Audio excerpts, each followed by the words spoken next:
नमस्कार। दस्तक साहित्य संसार के इस मंच पर एक बार फिर से आपका स्वागत है। जैसा कि आप सब जानते ही हैं कि इस मंच के माध्यम से हम आपको विविध विधाओं के साहित्यकारों और उनकी सृजन यात्रा से परिचित करवाते हैं।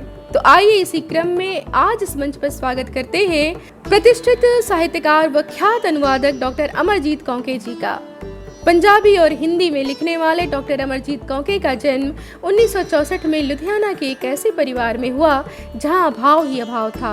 हर रोज एक नई मुसीबत का सामना, हर रोज जद्दोजहद। तमाम आर्थिक अभाव होने के कारण बचपन से ही जिंदगी से दो दो हाथ करने का हौसला भी आप में खूब था। विपरीत हालात से भर सामर्थ्य जूझते हुए आप कहते, गिर कर भी खड़ा हूँ, ऐ जिंदगी देख तुझसे बड़ा हूँ। 11वीं तक की पढ़ाई स्कूल में प्राप्त करने के बाद आर्थिक हालातों ने स्कूल में आगे पढ़ने की इजाजत नहीं दी, लेकिन आप हौसला हारने वाले नहीं थे। आपने आगे की पढ़ाई प्राइवेट माध्यम से संपन्न की। एमए पंजाबी में करने के बाद पंजाबी उपन्यास पर पीएचडी की डिग्री हासिल की।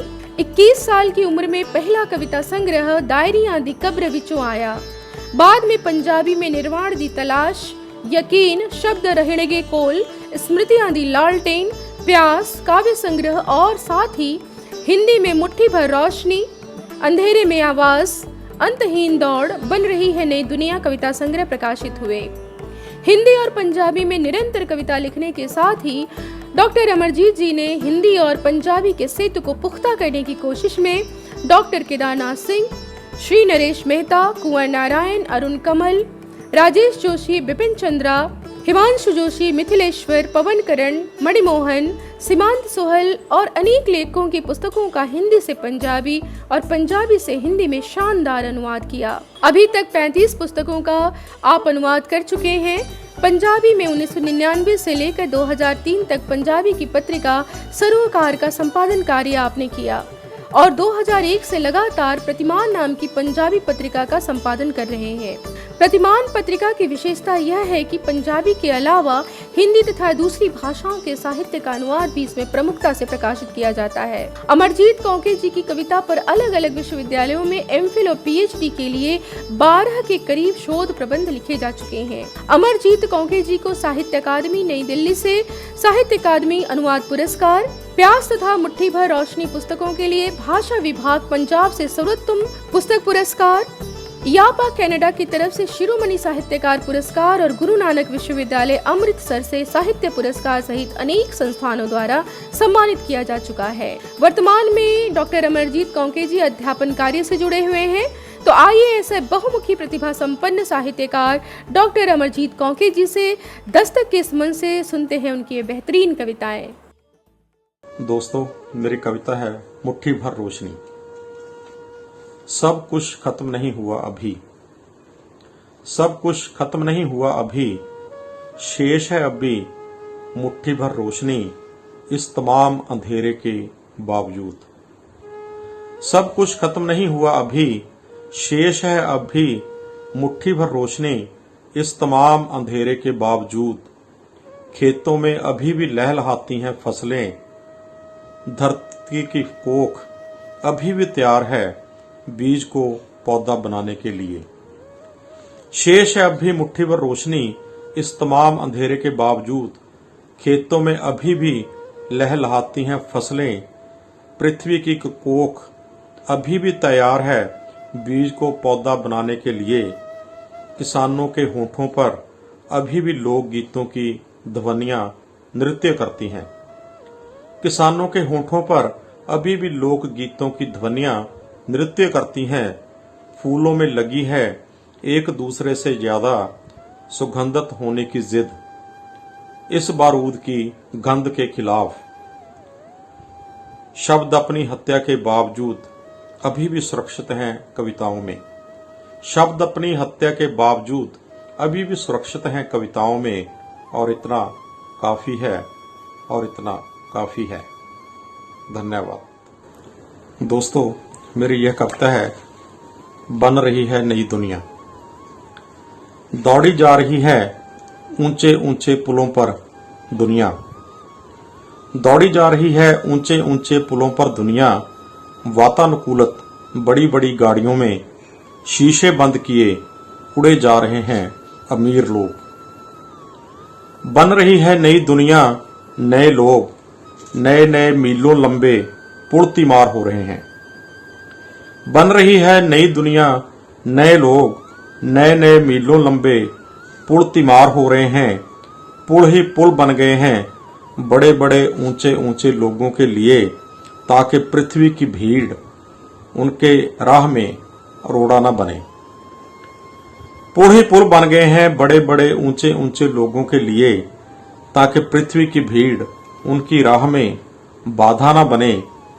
नहीं रुक सकते वे रेलवे फाटकों पर, नहीं रुक सकते वे रेलवे फाटकों पर, समय बहुत कीमती है उनका। नहीं चल सकते वे साइकिलों, रेहड़ियों, रिक्शों की भीड़ में। यहाँ गरीब लोग अभी भी फंसे चीख रहे हैं अपनी अपनी बारी की इंतजार में। ऊंचे ऊंचे लंबे पुलों पर उड़े जा रहे हैं अमीर लोग। ऊंचे ऊंचे लंबे पुलों पर उड़े जा रहे हैं अमीर लोग, और इन्हीं पुलों के नीचे कीड़ों की तरह बुलबुला रही है गरीब जनता, और इन्हीं पुलों के नीचे कीड़ों की तरह बुलबुला रही है गरीब जनता। धन्यवाद। दोस्तों, अपनी कविता पेश कर रहा हूं। कविता का नाम है कविता का पहला शब्द।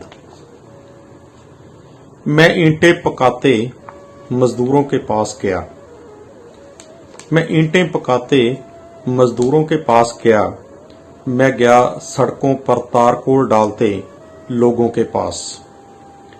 मैं ईंटें पकाते मजदूरों के पास गया, मैं गया सड़कों पर तारकोल डालते लोगों के पास। खेतों में फसलें बोते किसानों से मिला मैं, खेतों में फसलें बोते किसानों से मिला मैं। दूर नदी किनारे पशु चराते चरवाहों के पास बैठा, सुनता रहा गीत उनके। गांवों को जाने वाली बसों में बैठा मैं साधारण लोगों के पास। गांव को जाने वाली बसों में बैठा मैं साधारण लोगों के पास। चौपाल में देर तक बैठा, सुनता रहा अंगारों की तरह दहकती उनकी बातें। मैं गया आम लोगों के बीच, मैं गया आम लोगों के बीच, सीधे साधे अनपढ़ लोगों के बीच। उनकी बातें सुनकर, मजाक सुनकर उनकी नोक झोंक और जिंदगी के बारे में उनका फलसफा सुनकर हैरान रह गया मैं गया आम लोगों के बीच, सीधे साधे अनपढ़ लोगों के बीच। उनकी बातें सुनकर, मजाक सुनकर उनकी नोक झोंक और जिंदगी के बारे में उनका फलसफा सुनकर हैरान रह गया मैं। और मेरा यह विश्वास दृढ़ हुआ और भी कि किसी भी कविता का पहला शब्द साधारण लोग लिखते हैं। और मेरा यह विश्वास दृढ़ हुआ और भी कि किसी भी कविता का पहला शब्द साधारण लोग लिखते हैं। और कोई भी कविता सबसे पहले आम आदमी के मन की पृथ्वी से फूटती है, और कोई भी कविता सबसे पहले आम आदमी के मन की पृथ्वी से फूटती है। दोस्तों, मेरी कविता है यकीन। इस मौसम की बदसूरती के खिलाफ मैं इतना करूंगा, इस मौसम की बदसूरती के खिलाफ मैं इतना करूंगा कि मैं उखाड़ कर फेंक दूंगा गमलों में उगे हुए तुम्हारे कैक्टस। इस मौसम की बदसूरती के खिलाफ मैं इतना करूंगा कि मैं उखाड़ कर फेंक दूंगा गमलों में उगे तुम्हारे कैक्टस, और बोऊंगा इस मिट्टी में सूरजमुखी के बीज।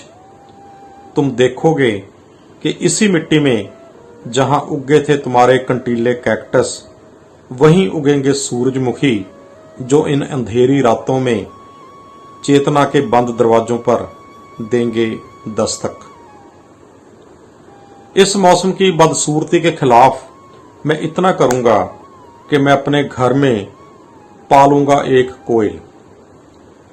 इस मौसम की बदसूरती के खिलाफ मैं इतना करूंगा कि मैं अपने घर में पालूंगा एक कोयल जिसकी आवाज टकराएगी इन काली खबरों के साथ, जिसकी आवाज टकराएगी इन काली खबरों के साथ, और यकीन है मुझे कि लौटेगी विजयी होकर, और यकीन है मुझे कि लौटेगी विजयी होकर।